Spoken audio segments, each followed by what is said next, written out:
Bismillahirrahmanirrahim. Assalamualaikum warahmatullahi wabarakatuh.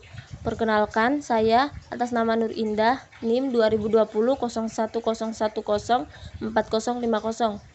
Di sini saya akan menjelaskan tentang konsep waktu, perubahan, dan kebudayaan. Mata kuliah Ilmu Pengetahuan Sosial. Konsep sejarah dan waktu. Kata sejarah berasal dari bahasa Arab syajara, artinya terjadi, sedangkan kata syajaratun artinya pohon kayu yang terus-menerus tumbuh dari bumi ke udara yang mempunyai cabang, dahan, dan daun, bunga, serta buah. Menurut Muhammad Yamin, di dalam kata sejarah tersirat makna pertumbuhan atau kejadian. Secara etimologis, makna kata sejarah adalah tumbuh, hidup, berkembang, dan bergerak terus-menerus dan akan berjalan terus sepanjang masa. Selain kata sejarah, dalam bahasa Arab ada kata yang artinya hampir sama, yaitu kata silsilah, yang pada umumnya menunjuk pada keluarga. Misalnya, Prasasti Kedung menceritakan silsilah raja-raja Mataram kuno atau Hindu. Kata kisah dalam bahasa Arab menunjuk pada masa lampau yang merupakan cerita tentang kejadian yang benar-benar terjadi di masa lalu, misalnya kisah Nabi Nuh dengan perahunya.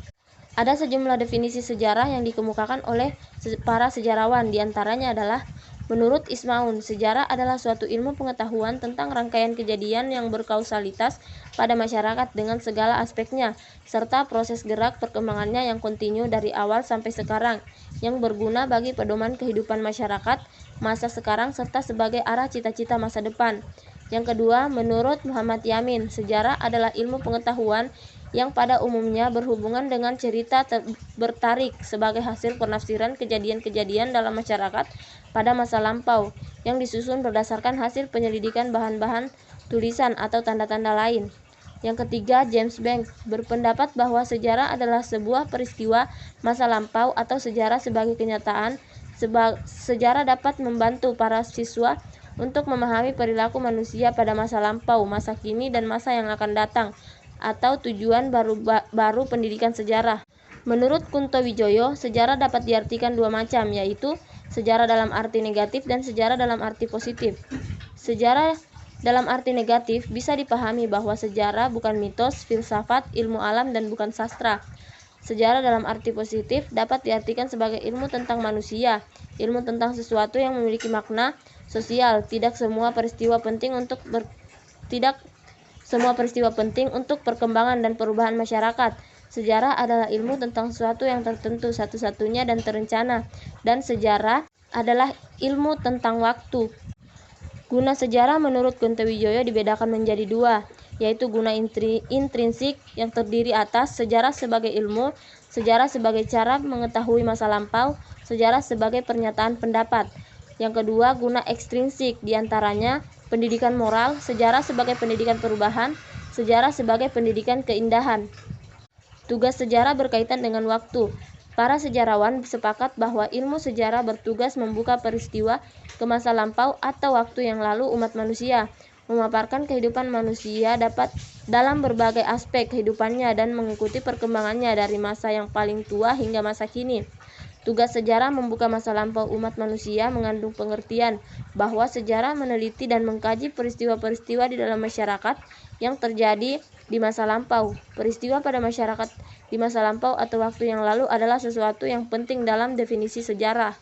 Kebudayaan. Kata kebudayaan berasal dari kata Sanskerta budaya, yaitu bentuk jamak dari budi, yang berarti budi atau akal. Dengan demikian, secara sederhana, kebudayaan dapat diartikan hal-hal yang bersangkutan dengan akal. Konsep kebudayaan. Manusia lahir dan hidup di dalam suatu kebudayaan tertentu. Ia tidak dilengkapi dengan sarana biologis yang serba otomatis menjadi miliknya. Tumbuhan dan hewan hidup hanya berjalan, mengalir begitu saja.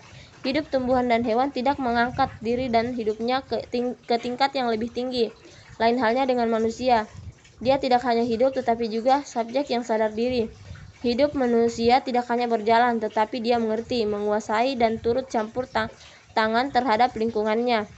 Perubahan sosial budaya. Perubahan sosial budaya dalam konteks kehidupan manusia sebagai makhluk sosial dikenal dua macam perubahan, yaitu perubahan social change dan perubahan kebudayaan, cultural change. Berikut ini beberapa pendapat tentang definisi perubahan sosial budaya. Menurut Kingsley Davis, perubahan sosial merupakan bagian dari perubahan kebudayaan. Menurut Taylor, mengemukakan bahwa kebudayaan adalah suatu kompleks yang mencakup pengetahuan, kepercayaan, kesenian, norma, hukum, dan adat istiadat, serta kebiasaan dari manusia sebagai warga masyarakat. Menurut Gilin, mengatakan bahwa perubahan sosial budaya merupakan variasi dari cara-cara hidup yang telah diterima, baik karena perubahan sosial budaya mereka variasi dari cara-cara hidup yang telah diterima, baik karena perubahan kondisi geografis, kebudayaan, komposisi penduduk, ideologi, difusi, atau penemuan baru dalam masyarakat.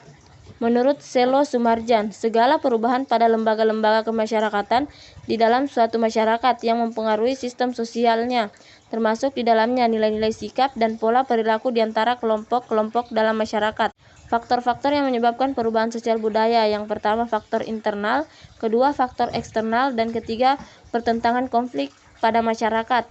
Misalnya, antara masyarakat yang satu dan masyarakat yang dua itu saling berbeda pendapat, akhirnya mengakibatkan kedua masyarakat ini saling membenarkan apa yang menurut mereka benar. Jadi terjadilah konflik di antara keduanya. Faktor-faktor yang menyebabkan masyarakat menolak adanya perubahan sosial budaya: yang pertama, masyarakat merasa ragu-ragu; kedua, kurangnya pendidikan dan pengetahuan masyarakat; ketiga, adanya kecenderungan untuk tetap menyukai.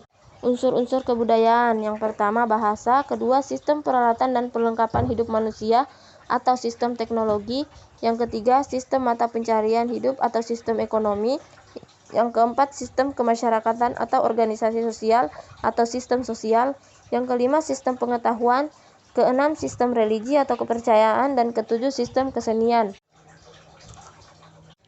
Wujud kebudayaan: yang pertama, sistem budaya; yang kedua, sistem sosial atau social system; yang ketiga, berupa kebudayaan fisik. Baik, itulah tadi penjelasan